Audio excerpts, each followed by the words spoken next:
इधर सत्राजित बड़ी मुश्किल से बता रहा, प्रिय मेरे प्रसेन को कन्हैया ने मरवा दिया सिर्फ मणि के कारण। अब तो महाराज पत्नी को बताई जब बात, अब तो धीरे धीरे पूरी द्वारिका में फैलने लगी। बे गई दूसरे घरे कह दी, दूसरे ने सुनी तीसरे घरे कह दे। एक जनी मठा फेंकती थी, बोली गुइया तुम्हें कछु पता चली? बोली का? हाय इधर प्रसेन को भगवान कन्हैया ने मरवा दो सिर्फ मणि के कारण। पूरी बात पूरी द्वारका में फैल गई। श्याम सुंदर को ये बात मालूम हुई तो श्याम मणि को खोजने के लिए चले हैं। जब साथ में सेना भी चली तो भगवान ने कहा तुम जाओ, अगर मैं मणि को ढूंढ कर न ला सका तो समझ लेना मैं इस जीवनिया में जिंदा नहीं हूं। जामवंत की गुफा में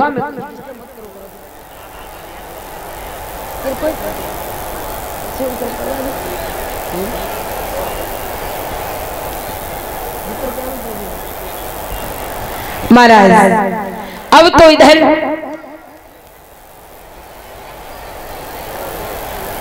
जामवंत की कुटिया में भगवान कन्हैया प्रवेश करते वहीं पे उनकी कन्या जो थी वो मणि से खेल रही थी। मणि को छीनना चाहा, जामवंत ने रोक दिया, क्या कर रहे हो, पहले युद्ध करो हमसे। भगवान ने जामवंत से जब युद्ध किया है पहले तो मना किया, बोले हम युद्ध करने लायक नहीं है, अभी हमें इस मणि को शीघ्र पहुंचाना है। लेकिन जामवंत बोले बिना युद्ध करे तुम जा नहीं सकते। भगवान कन्हैया और जामवंत में जब युद्ध हुआ तो महाराज जामवंत जीवन में पहली बार भगवान कन्हैया से हार गए। तो जामवंत ने पहचान लिया कि ये मेरे प्रभु राम है। त्रेता युग में भगवान ने जब सबको कुछ ना कुछ दे रहे थे तो जामवंत से भी कहा कि क्या चाहिए जामवंत जी?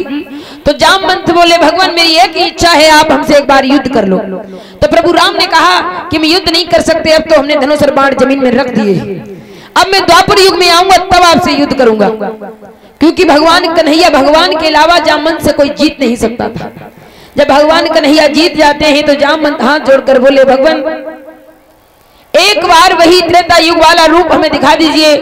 तो प्रभु राम का रूप दिखाया है जामवंत जी को और अपनी बेटी का विवाह जामवंत ने भगवान कन्हैया के साथ कर दिया। ये दूसरी शादी प्रभु की जामवंती के साथ हुई है। मणि लाकर सत्राजित को दी तो सत्राजित को बड़ी खुशी हुई। सत्राजित ने भी अपनी बेटी सत्यभामा का विवाह भगवान कन्हैया के साथ कर दिया।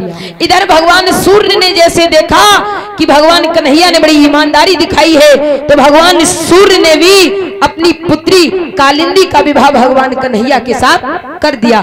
4 शादी हो गई।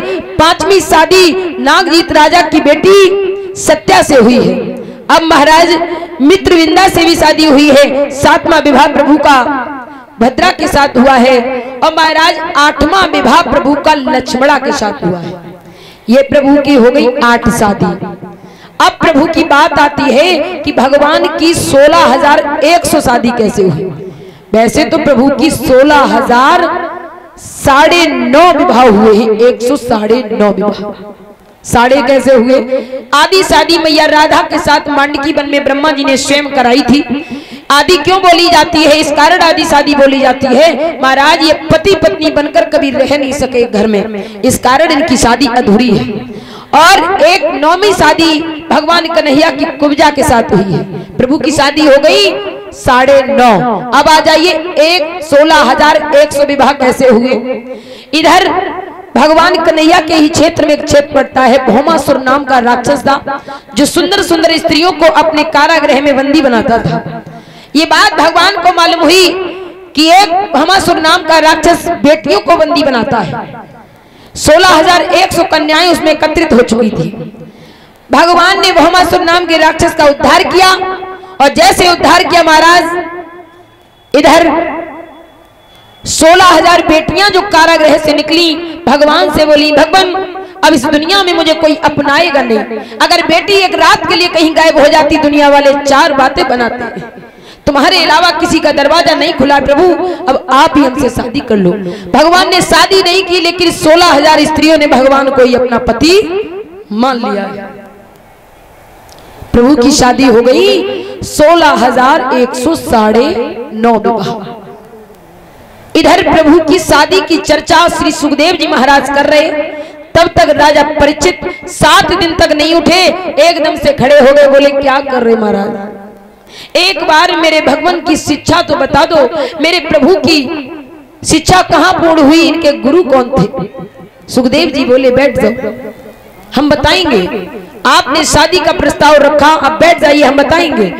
तो इधर श्री सुखदेव जी महाराज हर हर गंगा के किनारे बोले, हे परीक्षित जी, भगवान की शिक्षा मध्य प्रदेश में जिला पड़ता है उज्जैन, वहां पर एक आश्रम है जिसका नाम है संदीपन। संदीपन जी का आश्रम है, वहीं पर भगवान कन्हैया ने शिक्षा पूर्ण की है। जिला उज्जैन मध्य प्रदेश में पड़ता है। भगवान कन्हैया के साथ इनके प्रिय मित्र सुदामा भी रहते थे। दोनों मित्र बड़े ही, सुदामा भैया जात के ब्राह्मण, भगवान कन्हैया यदुवंशी थे। बड़ी घनी मित्रता थी दोनों में, बड़े प्रिय मित्र थे दोनों। महाराज एक एक शब्द पर गौर करना। एक बार की बात है, जब दोनों मित्र पढ़ के फ्री हो गए तो मैया गुरुपत्नी ने बुलाया है कि लाला तनिक इधर आओ, घर में लकड़ियां नहीं है, भला भोजन हम कैसे बनाएं? और बोली मैया, गुरुपत्नी बोली लाला तनिक